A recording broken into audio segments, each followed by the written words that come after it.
What you're about to see is a matter of human record. Explain it? We cannot. Disprove it?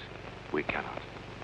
We simply invite you to explore with us the amazing world of the unknown, to take that one step beyond.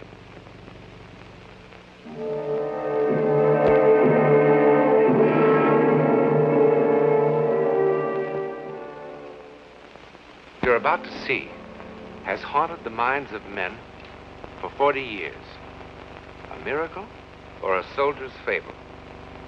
You decide. At 22:30 hours on the night of November the 14th, 1915, something happened in the war-darkened skies over Europe. It was seen by a British mortar unit here in Flanders. It was by a Russian sentry on the East Prussian front. It interrupted the maneuvers of an Italian infantry company here. It was observed by an Allied reconnaissance plane over the English Channel.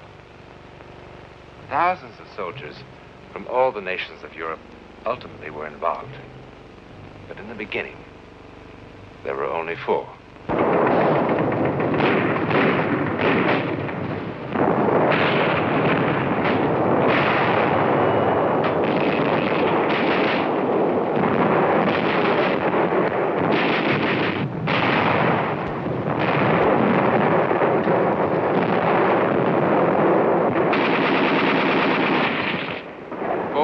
Soldiers, an unimportant patrol on a trivial mission, set out on this gloomy November night in 1915 to attack a minor mortar position, kill a few enemy soldiers, and return to its lines.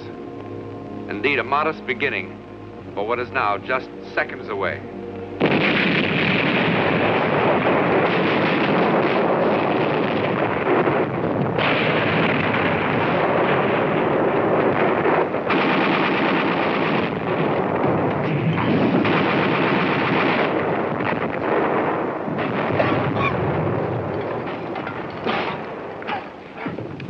Think of all the pleasant things a man of my sensitivity could be doing tonight. Watching the ballet, playing the piano, enjoying vintage wines. A night like this is good for only 2 things: picking pockets or making love. And on your feet.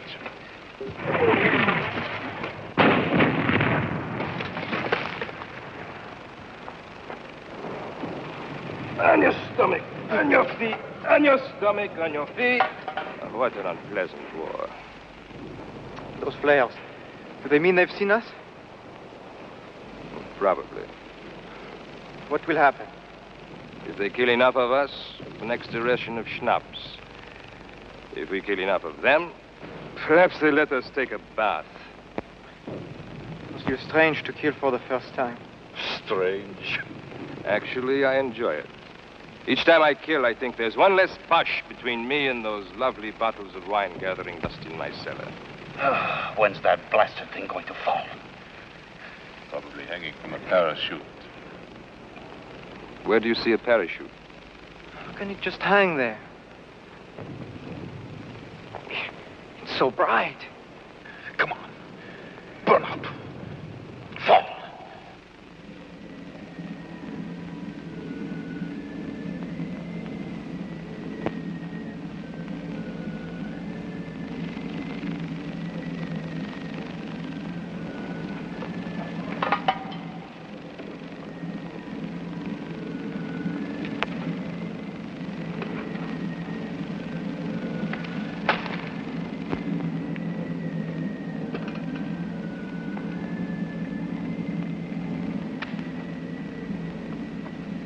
Get down, you fool. Get down, you'll get your heads blown off. Come back here. Come back, pick up your guns. Come back here. What are you running from? It is only a dirty force. Think it is just a flare.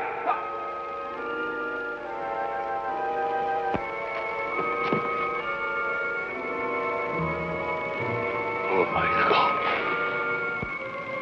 My God.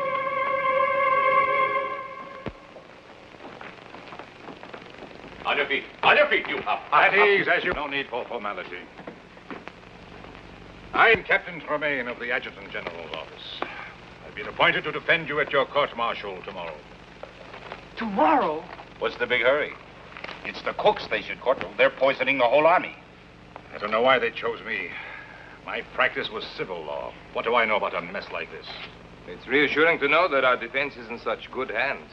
But there's not much of a defense, soldier. Obvious what happened. The charges say it all. Cowardice in the face of the enemy. Cowardice! It wasn't that at all. Quiet. Show respect. But I wasn't afraid. I mean, I was at first, but it wasn't that. Do you know who the prosecutor is? Major Lamar of the High Command, that's all. I've just been a captain for the last 2.5 weeks. I don't suppose the captain would be demoted if he should lose his case. Oh, don't worry about that. He'll lose all right. It's bang, bang, bang for us. Well, how can I win? It's all here in black and white. At a time when the Boche are defeating us everywhere, Lamar will eat me up alive. Well, I'll do the best I can. But you'll have to be absolutely honest with me.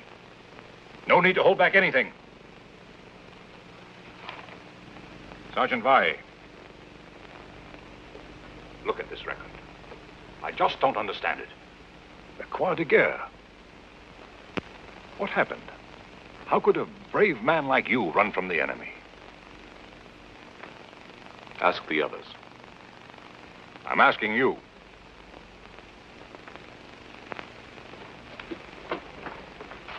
Look, they're going to make an example of you men.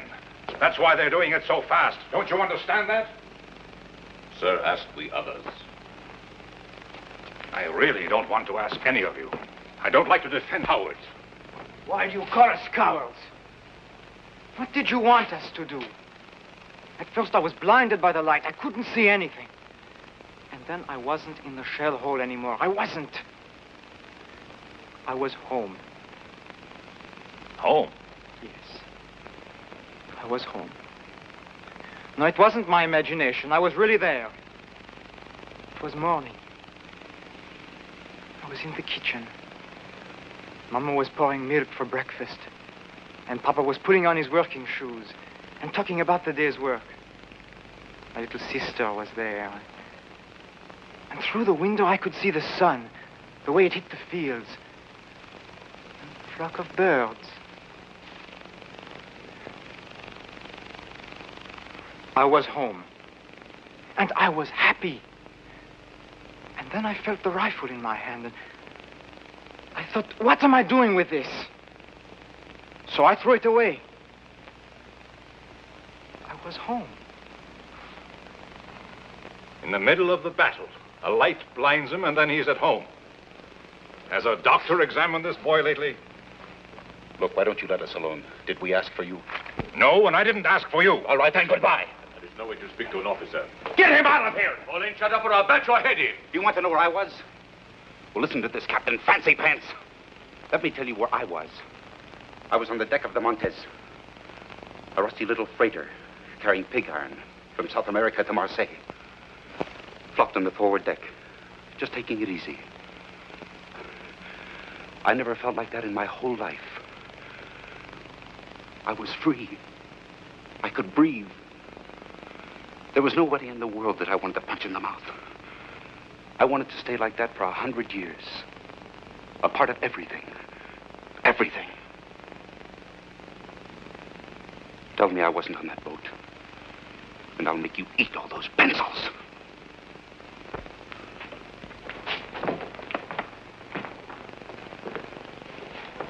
I'm sorry, sir, but what can you expect in today's army? When that flare burst, I really didn't see a thing. Well, that's better. Then why did you run? Somehow the air had changed. It had become soft and warm like a summer's night. In November? Oh, Logic told me it was freezing cold.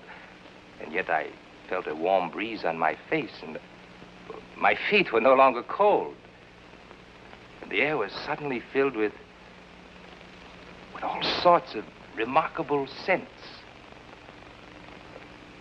Tangerines, night flowers, dust, the way it settles after it's been watered down.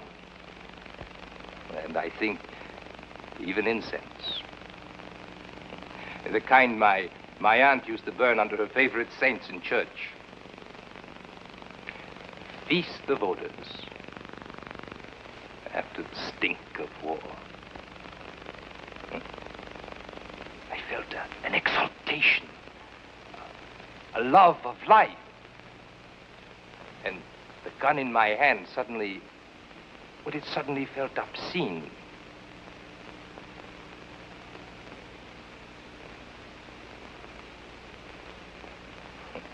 Obscene.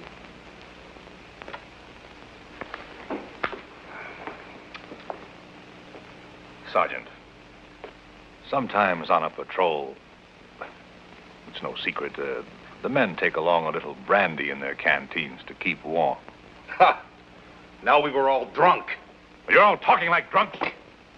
Nobody had a drop. What did you see, Sergeant? I'm going to look like the world's biggest fool. I was in the kitchen. Mama was pouring milk. I was on a freighter, carrying pig iron. Like incense my aunt used to burn under her favorite saint. They'll laugh me right out of the courtroom.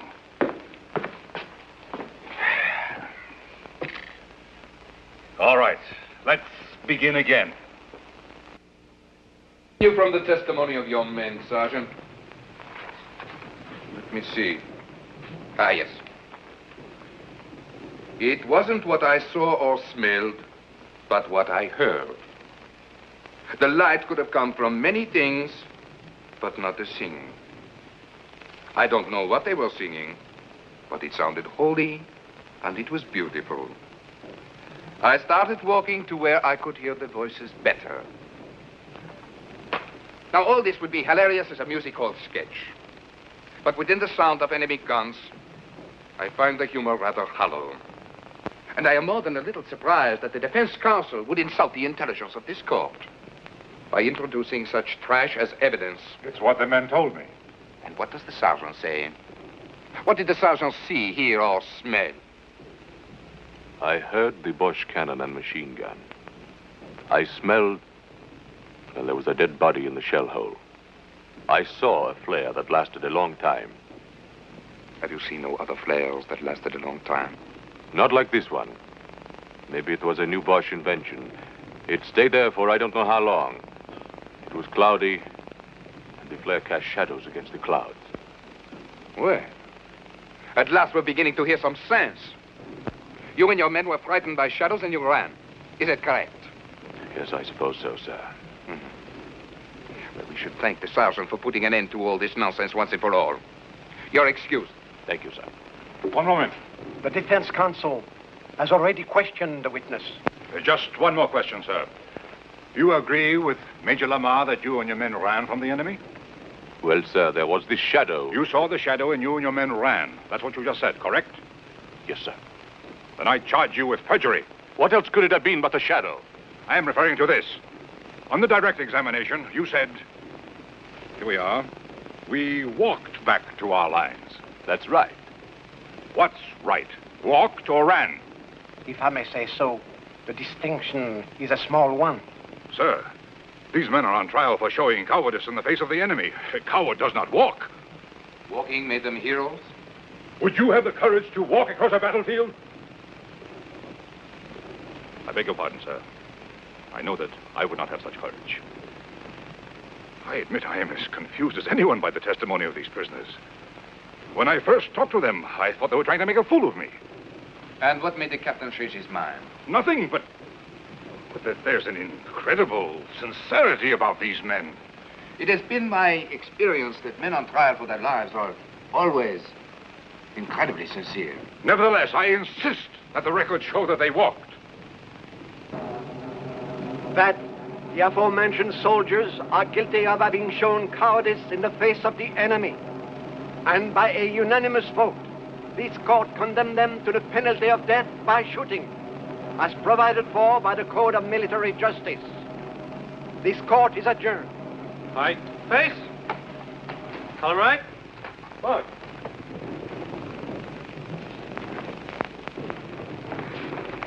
Cheer up, Captain. You did a good job. better than they deserved. Are you sure that's all it was, sir? All what was? I mean what the sergeant said, that the shadow was caused by a flare. Of course. The rest is rubbish. Be sensible. What else could it have been?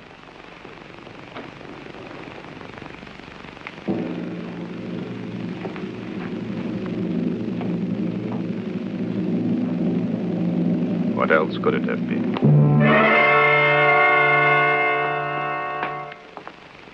Good morning. Is it? It's difficult for us to tell down here. I'm going to see the commanding general and try to get a stay of execution. You don't sound hopeful. I'll do my best. I think you will. And that's most curious. Why? I'm a lawyer, that's why. When you first came down here, you wanted to spit in our eye. But in the courtroom, and now. And don't tell me you actually believe our outrageous stories. I don't know what I believe. Anyhow, while I'm in town, I could mail your letters if you wish. When do they get rid of us? It's scheduled for 1400 hours. No letters, Sergeant? After 18 years in the Army, I've nobody to write to, sir. Sergeant, is that all it was? Just a shadow? If I told them I saw Noah's Ark passing by, would that have saved us? No, I suppose not. Oh, Captain, you could do me a favor. When you go into town, you could get me a bottle of good cognac. Something really first-rate, I mean. I would like to have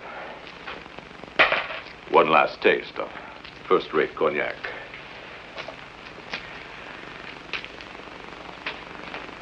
Of course. It wasn't the shadow. And I don't imagine things. I'm as hard-headed as an ox. What I saw, I saw. When I looked up, the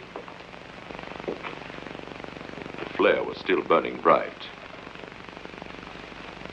And there, as big as the sky itself, was the face of the first man I ever killed. He was an Algerian, maybe even younger than me. And if I didn't cut his throat, he was going to cut mine. Then he was dead.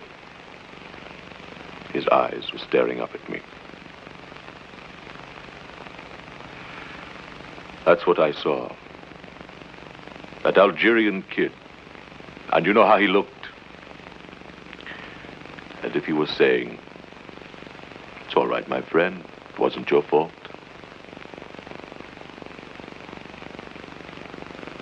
That didn't make me feel any better about it. For there I was again with a gun in my hand and a belt of grenades around my neck. And if it wasn't my fault that Algerian kid was dead, well, then whose fault was it? You think I would say something like that in court and let them laugh at me, too?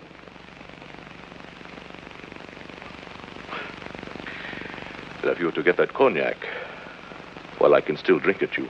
Better hurry, sir.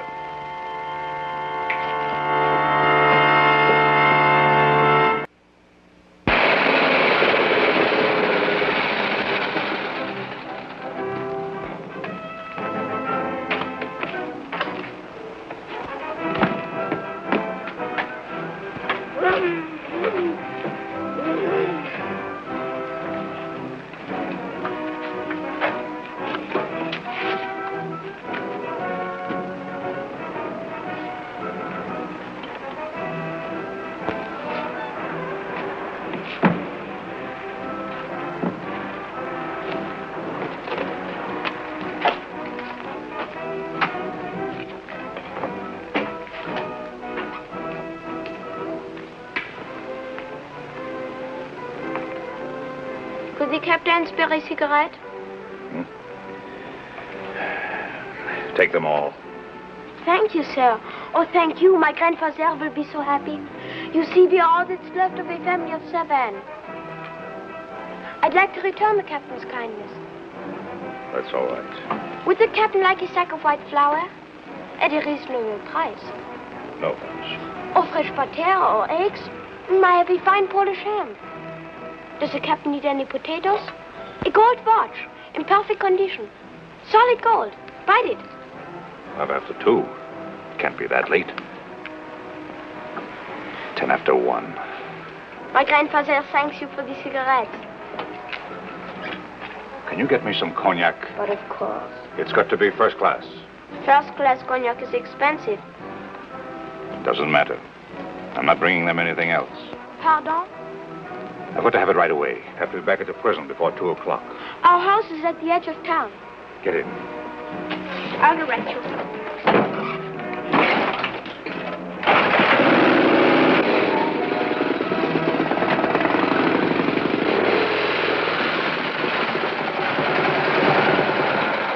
The Bosch are just a few kilometers behind those woods. Pretty soon you'll be able to sell them potatoes and ham and butter. I am learning a few German words. It's a difficult language. I'm sure. The cognac is in the cellar. I'll get it.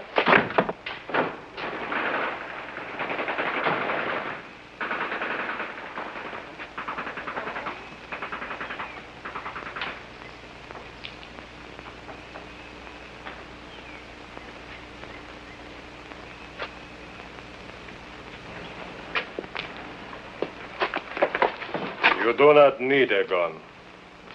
I threw mine in the river. I've been walking through the trees for I don't know how long. I'm tired. Very tired. For me, the war is finished. Let someone else call ready, aim. And let someone else call fire. And let someone else watch 10 young soldiers of the fatherland fall dead on the parade grounds. What? Owing to cowards, says the field marshal. An example. Let someone else do it. What are you talking about? What if they were telling the truth? What? Cowards. They didn't look like cowards. What are you talking about? What if each one really did see something? See something? What? You wouldn't believe me. See something? What? Where? What? There will be no execution until further notice. I'll give you my reasons later. Yes, I sent you an official order. When were you meant to be executed? Sometime late today. Operator. I want to talk to someone in the International Red Cross. Someone with authority to contact the German commander of this sector. Hurry. This is an emergency. Of everything that happened, perhaps the final miracle was the chance meeting of 2 enemy soldiers because a sergeant wanted a taste of cognac. Within 24 hours, similar reports were coming in from all over Europe. Actually, no one was ever sure of what happened in the sky that dark November night. Ours is one version of the story. There are many others. But the one fact to remember is that more than 1,000 men did see or sense something. In any event, it is a matter of public record that for a while, men could not kill each other. And in the end, if all else is false, that is miracle enough.